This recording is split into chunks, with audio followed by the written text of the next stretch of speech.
Hello all the warriors, this is Roy, welcome to Arena, and today we're gonna do 100% uncut version VZ Tune class setup for the rear part, the rear setup. Alright, so let's start today's video, let's go.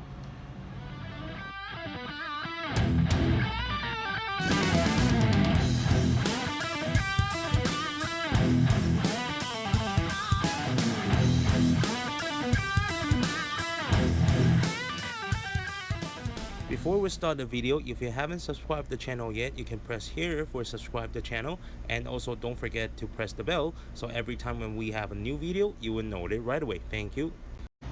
Okay, this time the VZ Tune class 100% uncut version Tune class, we are not using the Arena style LG bumper that I have on my MS uncut version suspension Tune class, that rear LG Arena style bumpers like the systems, because the reason why is because the VZ, you can see the here this part. Okay, so this part is very low. If we're using the medium sized wheel and plus this is very close to the ground, so we are not be able to using that kind of LG Arena style systems, because the brake plate we are not be able to set up like that low, because otherwise it would touch the floor.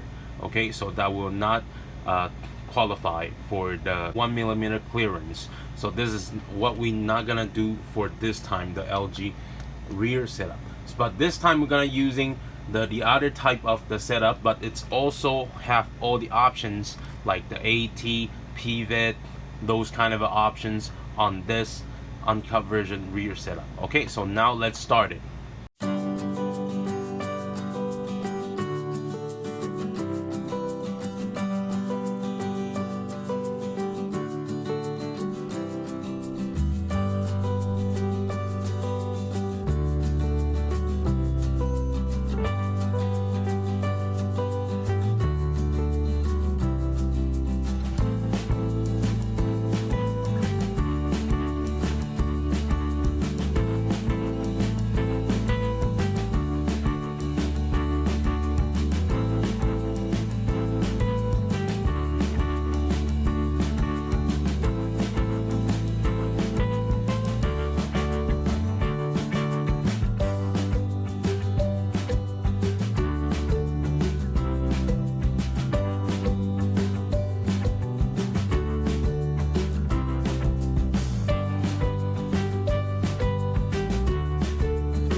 Okay, so now I believe people have the idea about the rear bumper system for this AT rear systems, and also for the whole car, how it works and how the movement that is. And here I just show you a little bit about here. What I did is, like, here I using the MS brake at the back over here. I just put 2 of them. Of course you can put the longer screws and tie it on top and make sure it doesn't move at all, and then it will block the AT when you're doing the pivot. Then it will block the roller so it won't go over it, and it makes the roller touching the brake over here. Okay, but the AT here is still works. Okay, so for this part you can see here I put the numbers and the pictures over here, so you can to find out which one that is. And for the back here, I only using the normal damper setup. I just put the 2 dampers over here by using the screws. Of course you can using some kind of other different type of the damper system, that no matter which one you wanted, like in the video before, I show you in that video, in this video. And or you can using like this part and to makes the damper system at the back as well. So this is like our 100% uncut VZ Tune class setup. All right, if you like this video, please hit the like button for me. I will see you next time. Okay, bye bye.